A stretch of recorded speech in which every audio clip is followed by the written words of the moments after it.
Hey everybody, welcome back to another episode of Backyard Build. On this episode, we're going to do things a little bit different. I'm going to give you a tour of all my cars and see which one anybody wants to see me work on next. So let's get into it.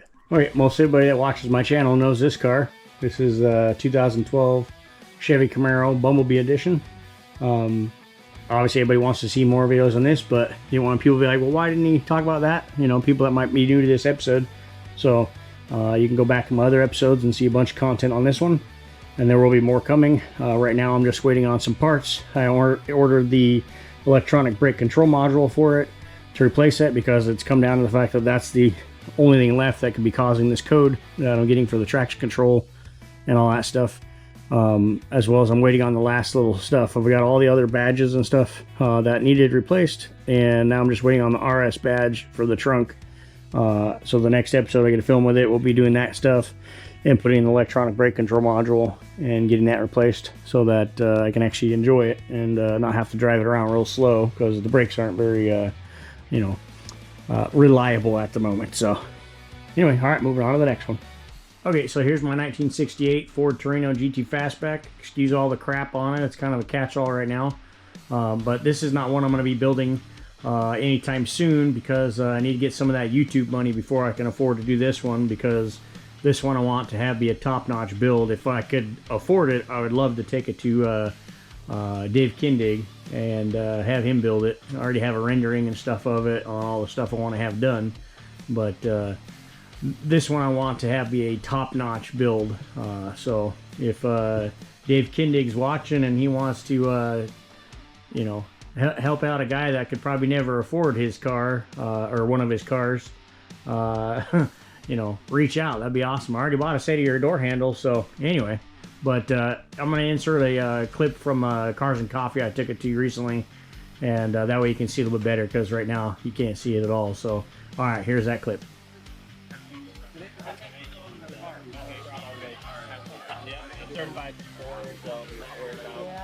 Anything like that. There's a rendering of what it's going to look like. Not sure on the color yet, but that's the color I'm leaning towards.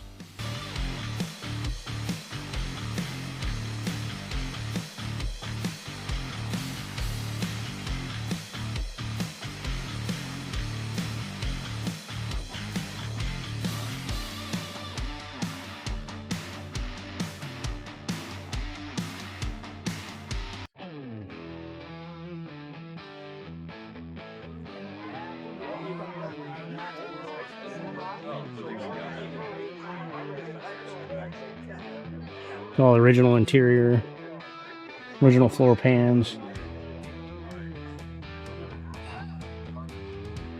On the back side, so you can see the back here.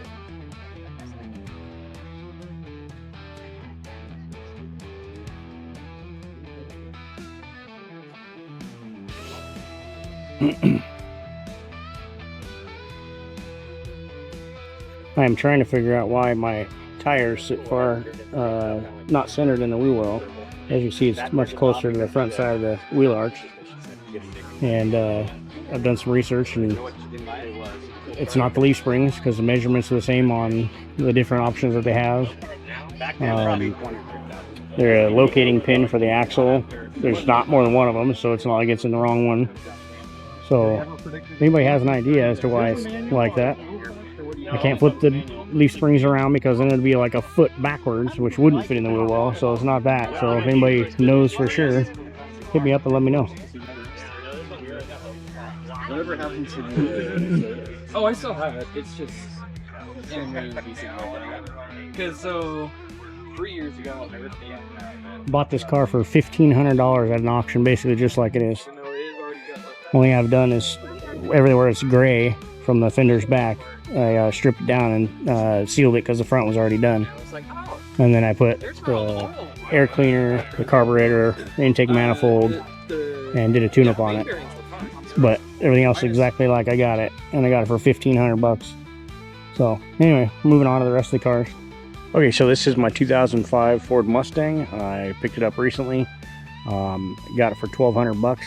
The kid had put a whole bunch of money into the thing, and couldn't figure out where a couple problems were coming from, and so I picked it up from him and brought it home and fixed it. I'm sure somebody, some of you have probably seen it in the background, a couple of other videos, and maybe wanted to see it worked on. So anyway, if you want to see me work on the 2005 Mustang, just message down below and put in there 2005 Ford Mustang.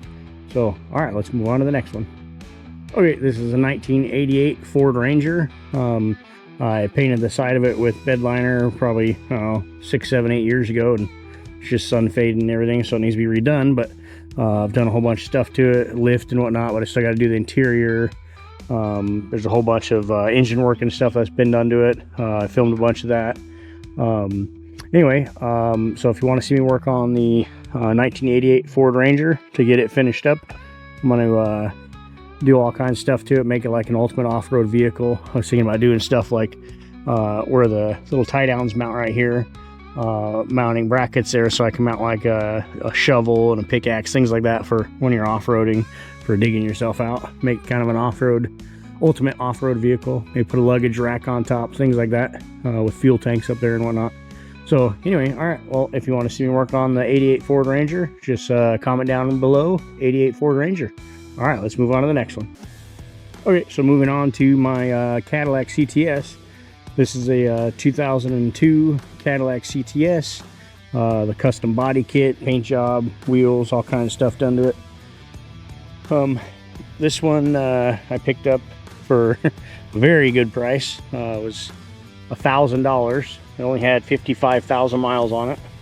And the reason I was able to get it for so cheap was the person that had it, her husband was going through chemo and he was driving it, and so with going through that he wasn't feeling so good, and so he pulled forward in a parking spot, and the front bumper had pulled over the top of a curb, so when he backed up it pulled on it and it caused this little crack right here, and then broke this very corner right here out of the fender because there was an attachment right there. And the insurance company totaled it for those two teeny little, spots.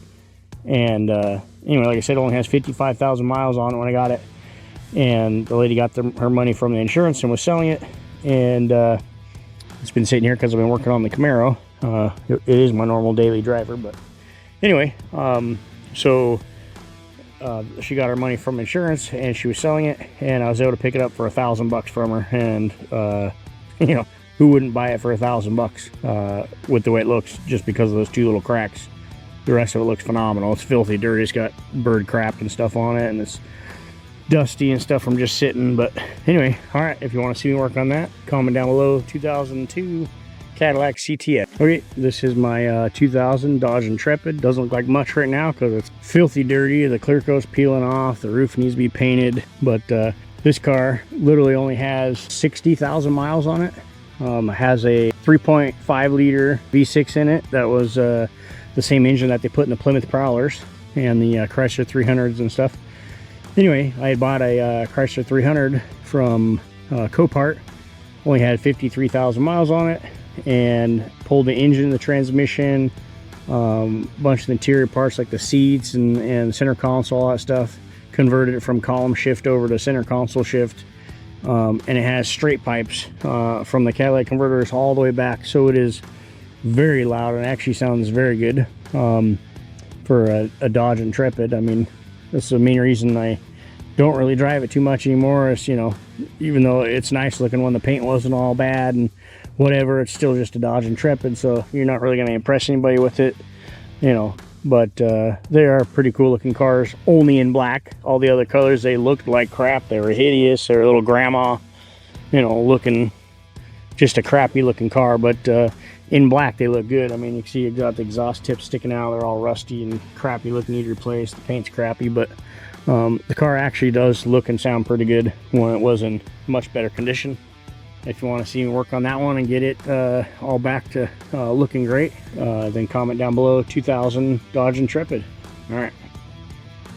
Okay, moving on to my 2008 Mercedes ML63 AMG.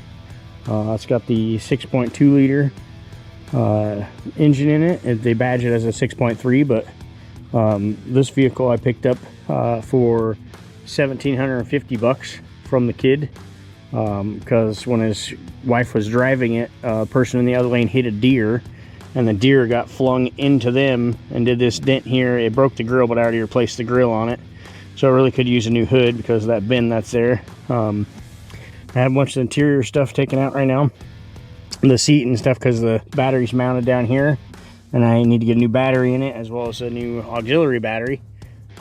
But this thing's pretty sweet. 510 horsepower, I believe it is.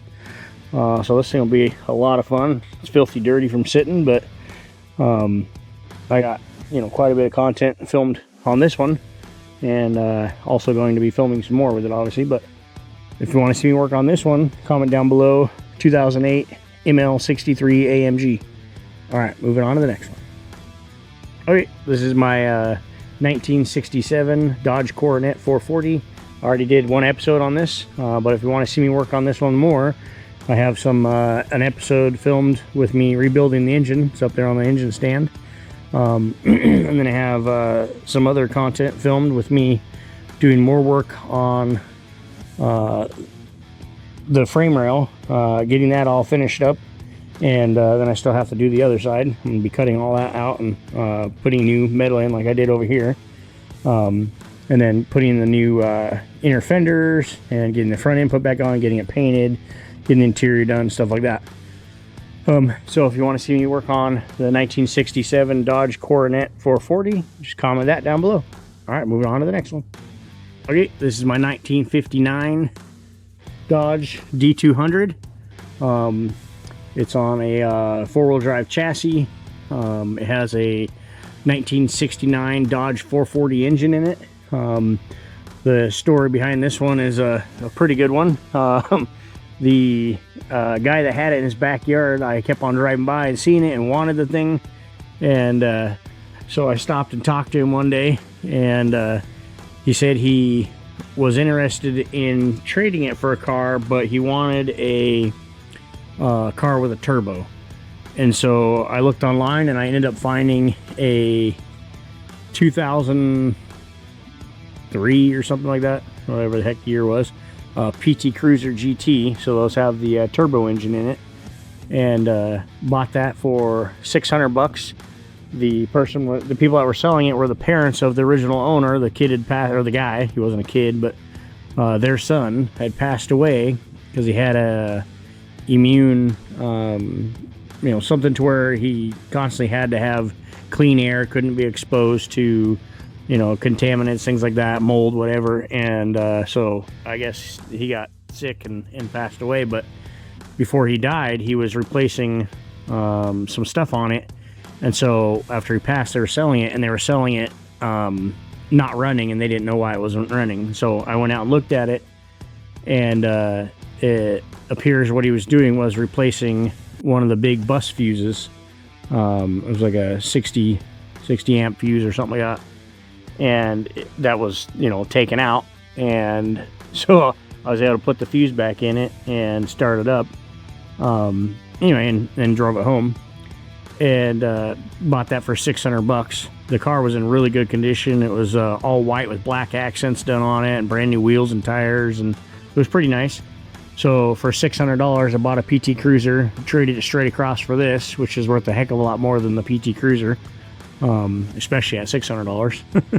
But the guy that I got this from also thought this only had a 318 in it, and after we had made the deal and we signed the titles and all that stuff, I was trying to get it started to drive it back to my house. And when I jumped up on top of the engine and actually looked at it, I could see the stamp on it. Was stamped 440. Not only that, but the 318 and the 440, the distributors in totally different locations. So anyway, but so when I told the guy that I got the truck from about the fact that it was a 440, he was kind of bummed because you know, obviously he felt like, darn it, I made a bad deal there, but it was already mine and title was signed. So anyway, if you want to see me work on this, comment down below. 1959 Dodge D200. All right, moving on to the next one. Okay, so this is my 2006 Mazda RX-8. It's very dirty and dusty back here, but This one I got from Copart. I was the high bidder on it for $425, and then after the auction fees, I think it was like $700 with all the auction fees and whatnot. But it has, I believe it's 132,000 miles, something like that. But the interior in this thing is super freaking nice and great condition, and the engine actually runs really well. I don't know if it's the original engine, because the rotary engines, people usually didn't take very good care of them, and they could blow after just, 30,000 miles. I mean, it was just ridiculous. But the front end got damaged. I'll insert some pictures right here of the auction pictures, so you can see it really wasn't that bad of damage. But I already pulled off a bunch of the front end, so I'll put the pictures in right here.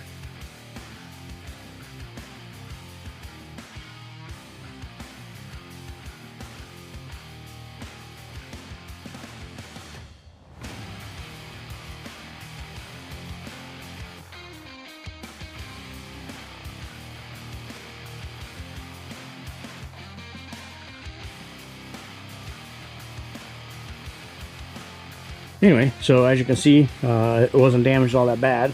But if you want to see me work on the 2006 Mazda RX-8, comment that down below. Moving on to the next one. Okay, this is my 1966 Ford Thunderbird. This thing I got for a pretty smoking deal. I bought my girlfriend a Volkswagen Touareg that a guy had thought originally the engine was blown, because he took it to a shop and they heard a kind of a howling sound, and they told him that it was the oil pump was starving for oil, and so they told him it needed an engine. So he parked it for 2 years, and so I went and looked at it, started up the Touareg, and it fired up after 2 years without any clatter, nothing like that. No problems with it at all. Bought it from the guy for I believe it was $100. 100 or 200 bucks for the thing. Drove it home, and it wasn't until the next day that I started hearing that howling sound. It was kind of like a woo! And so anyway, I looked into it, and all it was the diaphragm inside of the PCV valve was cracked, and so it was causing this howling sound. It wasn't the oil pump. So I put a new $42 PCV valve in the thing, and that fixed the problem. And she drove it around for 5 or 6 years, and then I traded it to a guy to get this T-Bird. He was asking $1,500 for the car, just like it is. It had all been stripped and sandblasted, epoxy primer sealed, a bunch of metal work done on the back and the package tray and the trunk and the trunk seal, all that stuff. And anyway, so he was asking $1,500 for it, and I traded him a car that I bought for $100 or $200. So literally, I got the car for less than $200. So it came with the engine, transmission, all that stuff, all the grill, all the windows, everything are all in there. Anyway, if you want to see me work on the T-Bird, just comment down below. 1966 T-Bird. Okay, so that's it for this episode. I hope you guys like this one. On the next one, it'll probably be more on this vehicle, because I'll probably still be waiting on parts, but we'll see if the parts come by then. If not, we'll be doing more on this, probably working on the end of the frame rail. So stay tuned for the next one, and make sure to like, comment, and subscribe. All right, we'll see you in the next one.